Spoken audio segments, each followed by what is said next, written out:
lệ thế đó na green line kan lu tra fiao thau boka alomum tuna chuan ti hian kun kan tran chho mo panga ro a f1 ro chana kha kan so manga anin thu soyanga adu te hunan manga chumi no chuanin kan soi sun zom le reaction te le soi du hrim hrim tu rang chi kha hun kan hom to nia lo so mang nè vì cái sợi ray vác lo cái mà po sợi riết lẽ chân về à, tại sao nên rồi vác hrim hrim tung tay là thì khán tối tết tết thì hành thì hết thì à mặc đâu chú WhatsApp hành thì à đủ đủ sợi hết thì hành thì ai chuan Zoom nghe hết thì hành sợi he anh ấy nó ta cả chuan all day zok à thà zok à amu mà zok po cả chú vàng xuân này Zoom mà tới po hành thì là thà cái thì kan ron le sin chu man zana mi po kha kan han ti chop chil vio na in alok kan lok pui khading ka ria han ti po no ma kan la tang ne lu tu lo de po kha voi thu voi li kan ti phei chuan zoom meeting emo webinar ang chi tha deuh hi kan kal pui thei ka ringa ti kha kan soi ma sa du a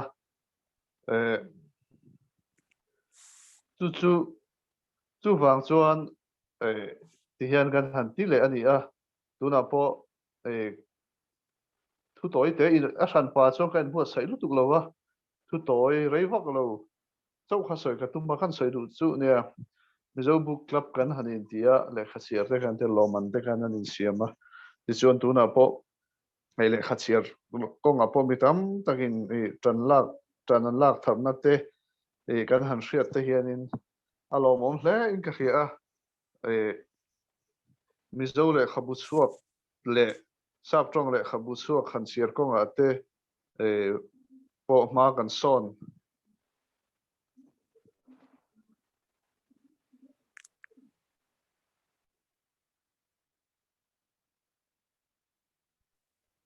ka trong in the em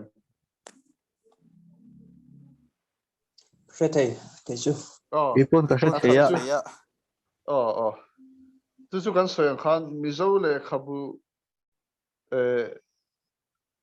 chiar le sap trong le khabu chiar te khang khan ma te po kan son so zel ni te po hen alanga chu ta chong kan soi du chu hey reading habit mu mal tak he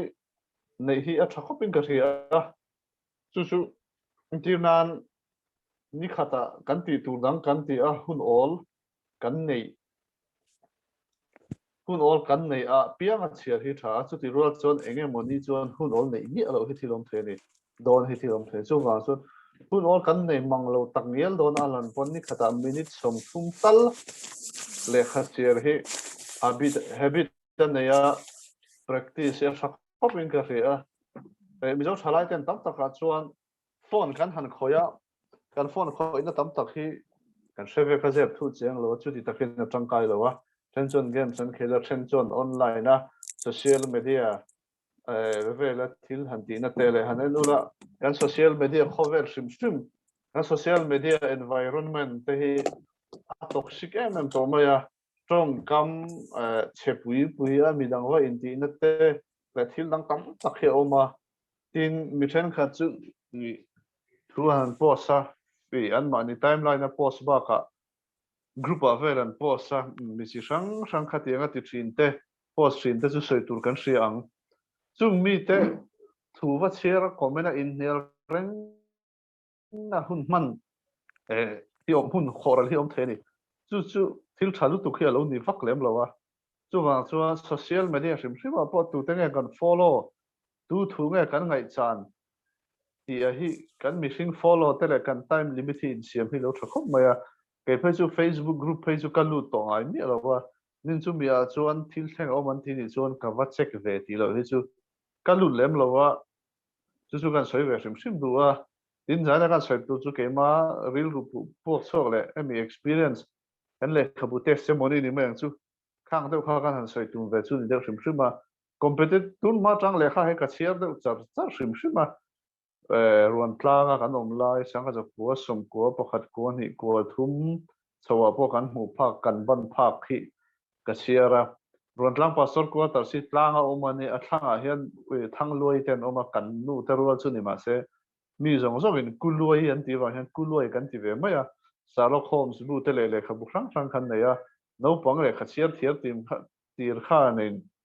chiar tur dang om hek lo ka chu chiar thina tin kan ko ta pukung le na ten oma ron tlang loi me hian library ne thina ta chuan ser kon sat hla te ti puarel than zon na te na an compile te po kha kachir chu kha far kon ni na souvenir an ti te no pang te kan ni len khang kha le khabut kha kalo chiara ti sang a om kha tin bc biak siama na thilmak pasari ti te khang ang chi te po kha kachiara eng mani tam mai primary school mo middle school kal tir chiar om ang lo tak kha kan mu phak ang kha lo chiara chu wang chon tun no po karil ruwa an level tok chiar tur ti ema chu min chiar tur an ti po hian ka kha thiam chi lo wak lo chu le khabu kha namu bu hi chiar tur chin ni chon an chiar thawang chiar ti te u mental progress satan zo khian a tha zo kan ti hi min han zot ve zo zo no pon ka soi trina high school kal to po tlei rol thon thu de re te hanin chiar tir tumna hetiang om thlat ang chi te hi a thaber lo mai the ti jok te po kharil ro ma ti kha kan soi kol tel do le kha chiar bi ka chun le kha kan chiar po hian ke tu nu pe jong ka selective to khopa a oma pia chiar kha chu alo ni lem lo wa thon thu chiar te hi a thalo ho lo wa thon thu po ka chiar thina ma se thon thu zong te hi chiar tu hi lo ni lem lo ti hi ka pom to a english sap thon thu po hi chiar bi ka ne ya ang lo hei Lee Child ta le khabu Jack Reacher series hote John David Baldacci ti te James Patterson ti te ka chiar na sa atin Louis Lamor phei chu novel bu som ko pahne ne ya azia ka kan nei ve ka chiar so vek to atuna he ka chiar nun le zo zo wa an chu Louis Lamor phei hi chu an ale khabu ho hi azia ve mai lo ati ve mai lo wa a tu te mo angin ka zielan ka mit tu tla ati vel pe hi chu om ho lo na mara chu midanga kom na sa a injir na sa a ram khami settings nara athil thlen na mun te avakala teng hian tin a morality a phum te le khabu chiar zaw ne luila mora hi ka soi fo to thina kum khata le khabu za som pali ti te chiar thina ne chung chu tiang bu chiar wang chuan ale khabu ja khengai no wang ka chiara idea thal nei bel nan te philosophy nei bel nan te ka chiar na sa ne ke ma me mal bi ka chuan ka selective to view sab le khabu apo nan so yang khan non fiction ka chiar po in autobiography le biography ka chiar chu ta po American Home Biography vel ka chiar pon David McCullough te Arthur M. Schlesinger Jr. ti ang chi ho biographer ro pui historian ro pui an le khabu chiar po National Book Award America an sem ti vel an dong thin kha ania tin mi le khabu ka chiar chuan aziak tu hian eng le khabu eng zat le khabu nge eng le chiar na satang eng tin nge chiar na satang ti chut chung le a background te enge a experience ti te po hin non fiction angat phei chuan ka en uluk le zo san chu pa khat phur thu tina fiction emo non fiction emo azi an sia chu ringan mai kha chu hun te po hi chong moi lo ni lo se hun te po hi a ui o min ka ri ha kha le khabu kha aziak tu atang enge kan donang enge kan chanang ti hi a hriat thiam thei do ni chung wang chuan selective hi lo thakop min ka ria selective taka le khabu chiar pon kan chiar seng chung lo ani chu wang chuan kan than na tur mihring na kan than na tur kan morality kan thinking enge kan mai tuan na le lu sang sang kan than na tur kha min pui tu tur kha chiar na sa thon thuring chu ta po mi zo zia ngai ne na lam ni lo le amaro chu mu apiang share ngot kha chu alo ni chia to lo dewa chu wang chuan enge ka chiar tila ya kha thil poimo ani ta ani lo chuan a pleasure reading ringo ta kalral hi omani chialo ai chuan thate mi mai maro chu pleasure reading ringo ti tur chu kan ni lo mi zo thalai te chu keima ngai to na chuan le khabu chiar keima mi malbik pana ka soi wal ka soi tam em na chan chu kan ham hi thang sela kan khotlang kan society hi thang sela ka du chu ta tan chuan le khabu tha le khabu tangkai kan chiar tam hi a tu la ni chu keima reu ru chuan ani a ti chuan le kha ka chiar man lo ti a hi chu kapom theilo boka a chan chu ka ton ve to atang ringot po hian le kha chiar man lo a hi chu chuan lam a tling lo ani in thiar pa pona chiar theya hei tin kan phone kan hmang vek to hei book la pa phei chuan e-book te po kan i share a thin ina chunga chuan mi kan nga na ate po ati the atang lo theya in khel te po kan en thina chu mi nga pon le khabu toy tlem te phek som ni som thum lek lek phek som po lo chiar ta ila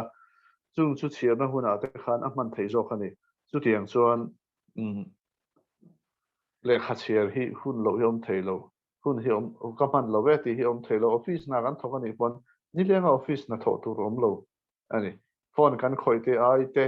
yan han ti la phone ta chu khoi ve tu social media po man ve tu ma se kha social media kan hun khoran na po khan telve na chin to khi thiam te po hi lo tha khopin ka ria ti te po ha tu la chu ka ril ro om thar de mai maya ti chuan subject te po hi thlang variety la tui zong bik kal na zong bik chu kan nei te me mayang amaro chu chiar zau hi lo tha khop mai khovela mi ro pui kan ti ho hian an lo chiar variety maya tin kan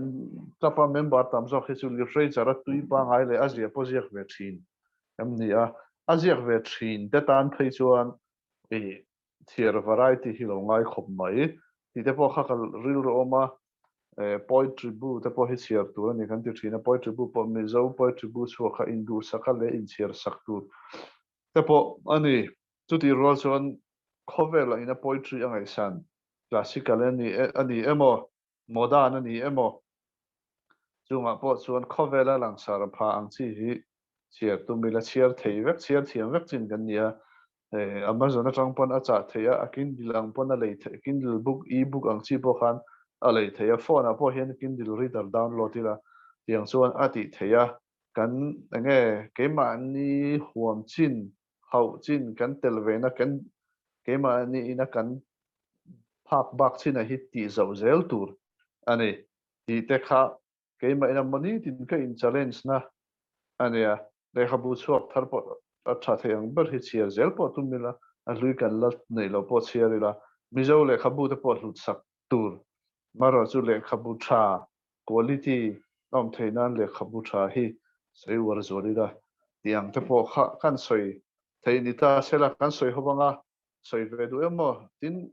ka thil soi atanga mo enge mo ni a zo du min nei ni pon kan chang thowanga a soi tu kan ni ve tin midang po in ti khan soi zo mila a thaw me os ne na ka pede le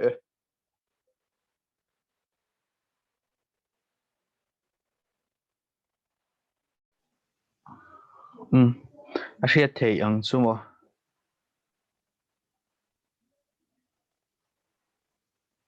in hriat thei em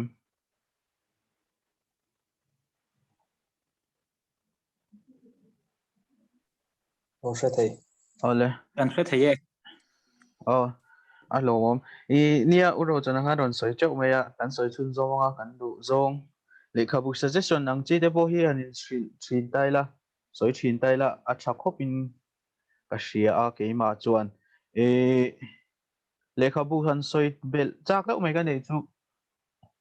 ka le khabu sia thin tun na ka hriat na la rei vak vik lawa fiction a chuan ken follett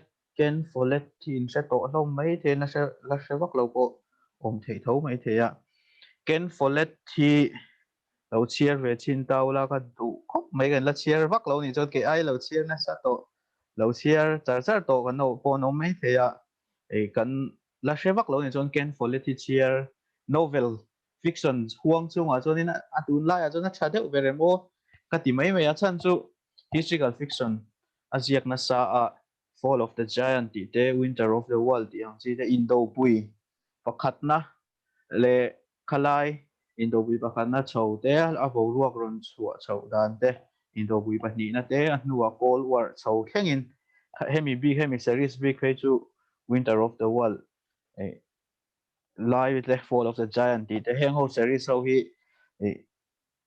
world history Indo pui chung chang vel shrim shiat na dan po a history book pu cha pui ang chi te history book ngor kan share pe che lo ni pon khalai vel ka share in khano vela tang khan a tak tak in thu dik be chana fact base a novel zia khan I wangin a ngai nom khop me shiat bel tur po tam khop me a an bo ruak zong zong te German ron len dan te le Hitler te pon ron lan ti dona an tual chung politics ang chi te chiang tau men ron zia ka lo chiar ve ulaka tikhop mai man in la set in la chiar ngai lo ni chuan ken folet tania a le khabuk a kut so ko hi a thalom khop mai tun lai chuan in shal na sat pol ta kan nge nge in ka ria ide ka le khabu ka chiar lai kan suggestion soi du chak mai mai kan nia chuan in kan soya ve ani tikhan in hun kan honga nga in lo in unmute mai anga in du chu in soi bel don ya tinga hun hona hun hongang le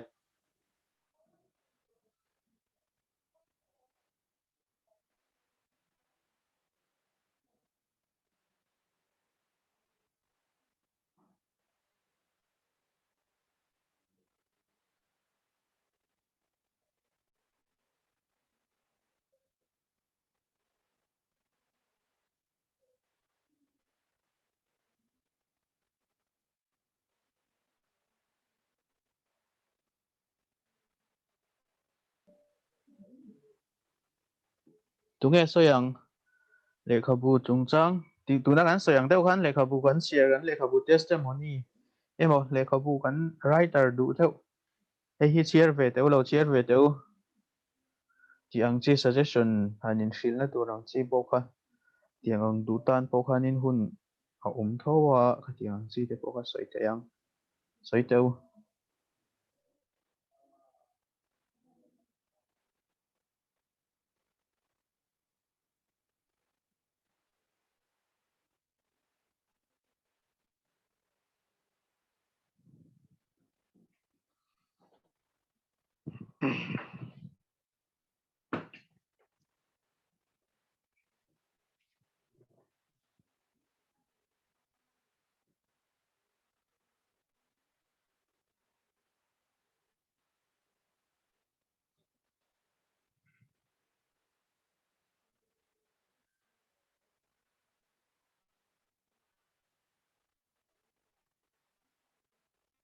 James sakhan sero se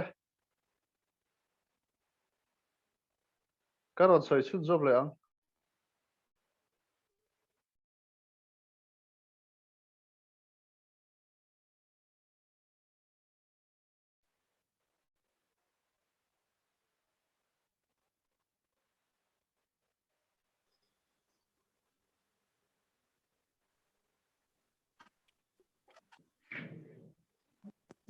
Soi intra thêm thì con intra thêm le se the sero sero na soi tu re mem po kalau in lo chi lo wa ma khan ka soi chu da se mi dang an tian kan ngai tha ve thu ang chu lo ti de wa tan to chu ne ram ding te po han omin ka sia ya in pu cha chung in ni la hu na yom de win ka sia le khabu hi ne chiar chung chang ha kan soi chawa u ro wa ten ron soya chakho mai kangai da na chuan kan hun tamzo gai chum pleasure reading kha kan ma mo tho tho in ka ria chan chu le khabu hi ke ma ni na kan ve enjoy thei lo ani chuan anin om ma khopin ka ria ke ma bi ka chuan chu ti la ya chuan ama ro chu thil pakhat subject pakhat zia dani nang ro wa pleasure reading kan man ti tura ziak thiam bi khan omani thenin chung chu kan thlan thiam deuh thung chunga in ka ria en tirnan mol mang theng bera chuan mizo nam chan chi na mo hi ziak ta sela boring dewa ziak le ngai nom dewa ziak khatiang chi kha selective deuh ka kal tiam te pok ngai ka ria chuwang chuan anh nôm tour tóm tập kha kami biga kha chuan min chok giang khai ten karinga tin khat bo chei chuin ka lo kan soi le du mai mai chu i le kha but tha ti chung chang kharon soi zoya karel ruwa chuan thil pakhat ka chiar ve a chuan tha ti deuh chu yan chi hi philip yan chi a kat en ve to china chuna le khazi ki thin khopin ka ria e hriat thiama ola tin chu mi pialama he mi rin na chung chang te e kha what's so amazing about grace ti te phei ka chu a tha view me tin the jesus I never knew ti po khania chunga chuna ngai nom theya olsam taka hriat fiat thei boxi in kan rin na le kan ti ang zo nga te po khan a pathian thulak dana kha alai drio ni ti mai te ang ka hriat kem danin tu bang chuan hun rem chang ten neya in pui pui zo ani chun lo bi ve ngai teu ti kha kan suggest ve the deu ani chu midang kha tile to te ang tro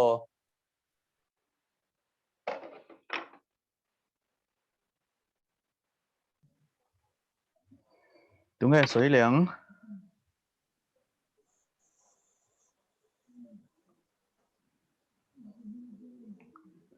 ram ding à te ho te po kha le kha bun rai tar ngai na zong hei lo chiar ve tu ti ang chi te po kha a soi thei nia ruwa ta te ho te lim puya chana te ho te po kha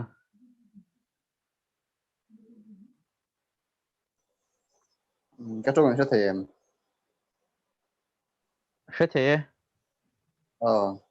cậu lâu về cái lâu xây về cái chắc là tôi có rắm đi à tè anh tin cậu lâu về lâu xây về tay là hey book club gì ngã hiện lệ cái bút share lâu về cái này cái đinh đâu ạ thì mày là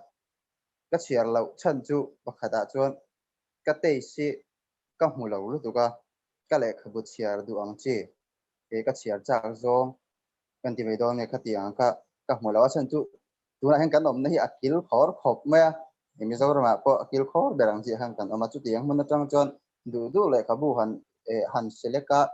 chu mi chu chuaka ti du han than turang che library ang kala mani chiar chak ngai nom han than bung turang ka ka nei me lo wa chu mi wang chon le ka bu hi ka chiar tem ta vi ma ya na se in zara le ka bu ngai no mang chi te kan lo fiat pha ve china chiar turang chi te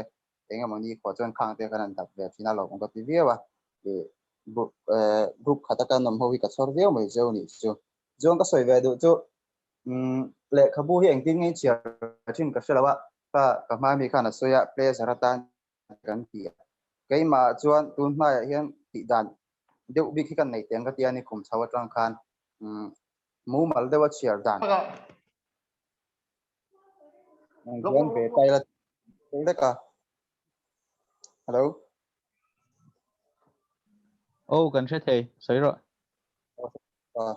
cho mi vang chuanin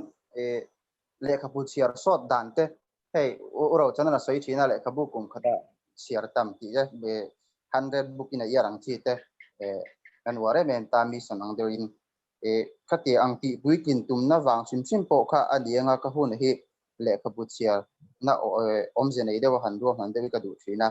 pakhata chuanin zirbing deuh bik thi nei taila ti de ka ngai dan deuh ania hei keni chu kan na ti rongbol na lam thil ani wangin khami in update tu khan pathian thulam pang chi te han zira kha ke ma hen ke interest yawa nom po ka te yawa chumia chuanin azir bik han tira zir ti khan chutia avazir talua ni lem lovin ahun biang deuh ni chu tlailama chutiang chu chiar taila chuan play zaratan adang chiar le televoi khata tum khata en le khabu pahni pathumi chutiang chuan tingkal khel ni lo in lu pol ni si lo hian a chiar thei deuh hian ka sa china chu te chu ma experience le ma ti ve thin dan kan lo share ve mai ni chu in zinga hanon ve ta ka chuan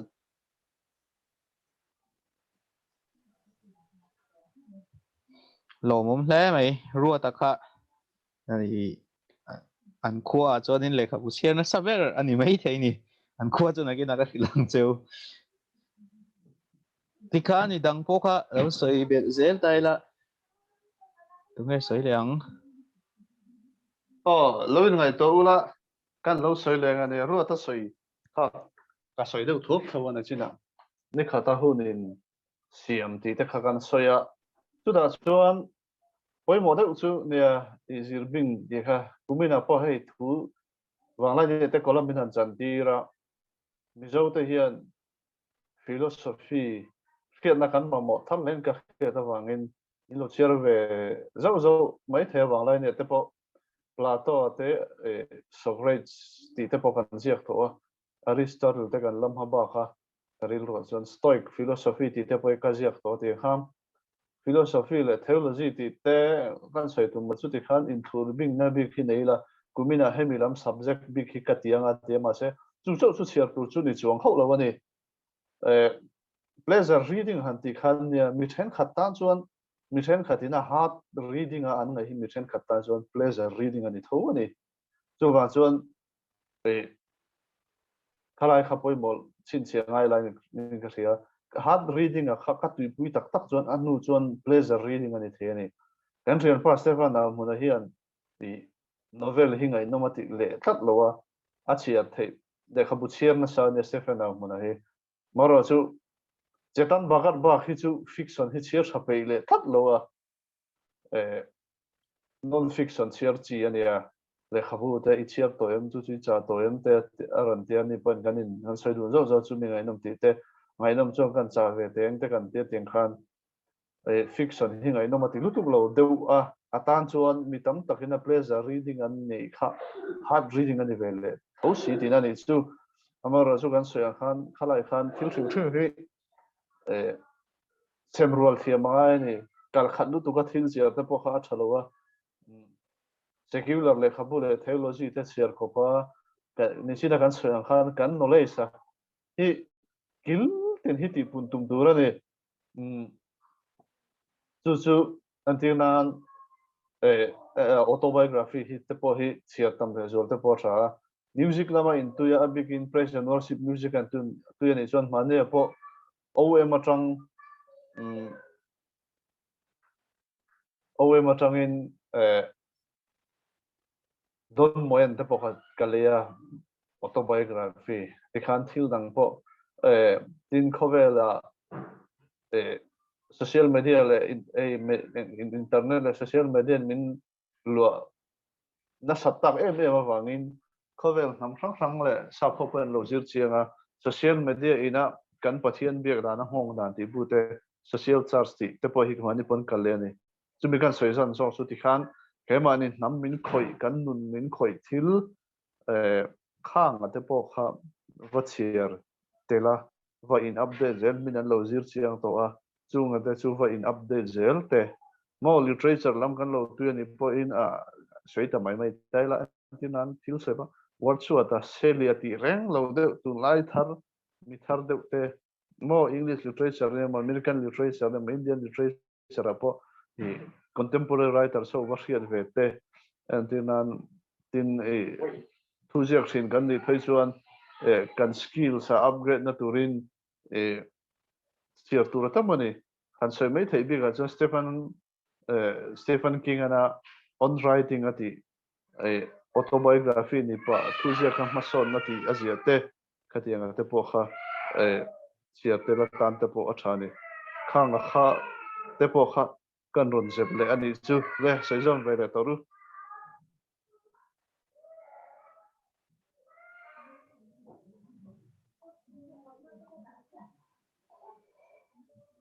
đúng cái sấy lẻng ô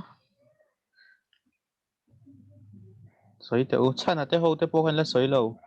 anh à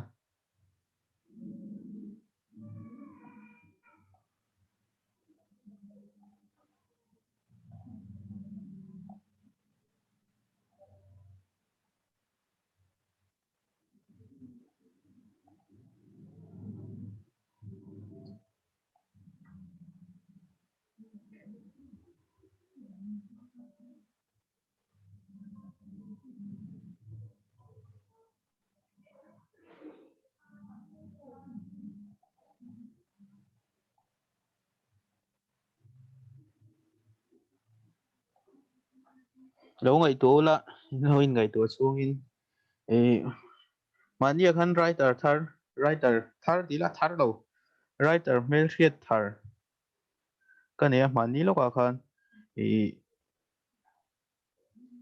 notice lampang India ania Janice Pariat alana pang khop maya enu hi in lo mu to thin mai theya notice writer ron suak khowa chuanin a thaber pol ani don hi a kati mai meya fakpo a hlona sang renga Janice Pariat Assam district Assam state apiang ania a hlowa Meghalaya Shillong rel ni dak no kha tiang om chau kha anita a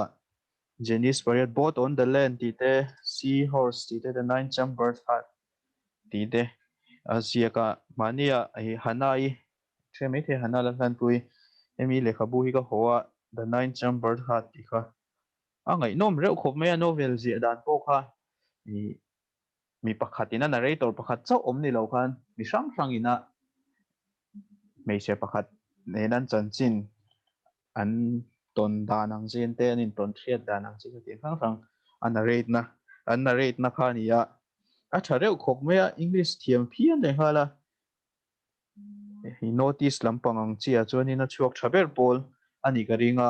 kan la thelu tuklo hial mai thei hi lo ngai ven ve chin mai ta ula Janice Pariat af aing lo a thiam reuh khopin ka hria tun lai jiak thin ho a chuan ti te kha kan mel hriat thar ania in lo hre to do me te a ka mel hriat thar pakhat a chuan kan soi ani an soi bel vele teu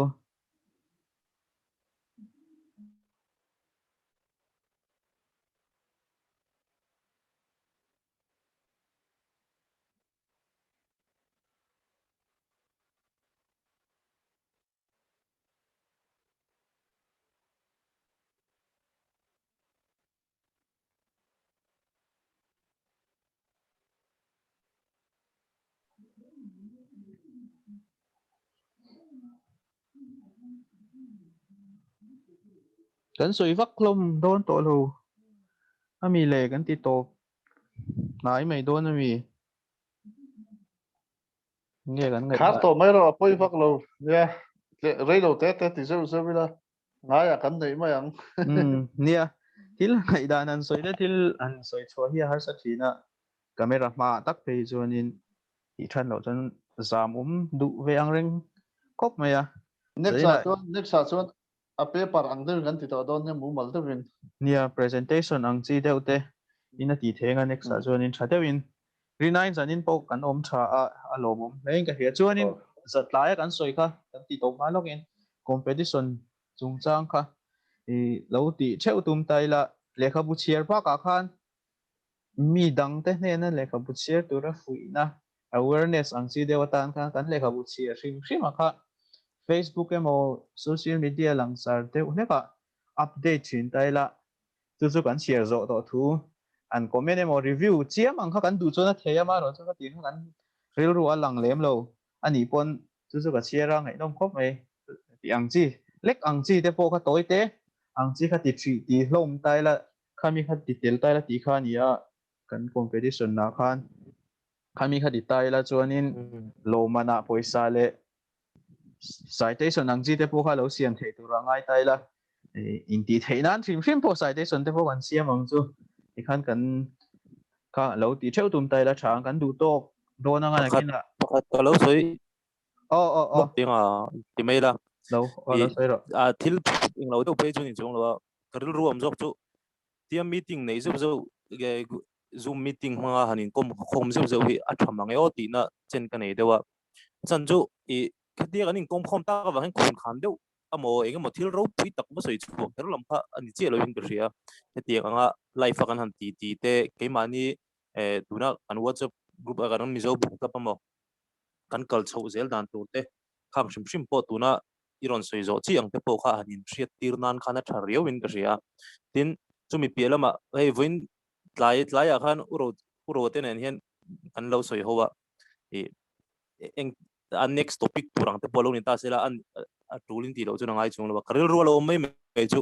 ngatinga mizo literature hi kan than tir theng anol puin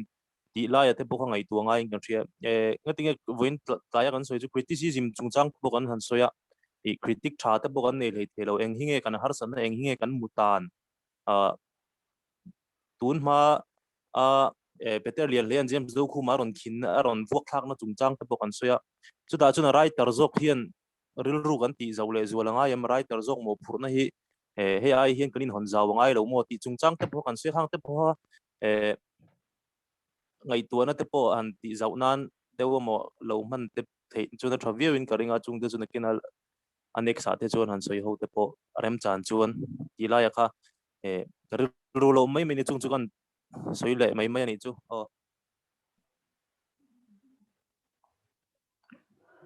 ole tikhan soi vel du kam ni khatlek te kan la nei lem kan lo soi verok koi limpuya em le ko lampang ko ni loin hey lunglei lam separate quarters ym hemi document and literature committee hian le khabutra lunglei lama chuak kho hi engtin mo lunglei hian le khabu he aya englo deuh zo ka anti so theidan hian tan lak pui pa ni formin han tiang u miang ti kha kan soya chu kan soi ho khan book club lampang poi kalo be chinanga entin mo tan min lak pui dan turan thremia langa lunglei lama enge le khabu chua tharte enga mo alo om chuan tiang poi min lo beng war pui thenga ti na ril ru nai kha kalo soi chin mai maya chu nia book club hian tan min lak pui thei chuan kan tia ti faka han enge han ngai event tur midang hi an om lo bok nen July bel chu in ngai dan te po le nakina po ala soi thei thonga min lo hriat pui te u ti kha kan soi lokani chu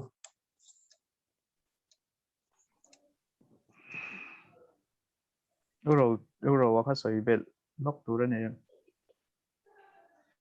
nakila next kan soi le don ne mu maldevin ne le khabu ti chu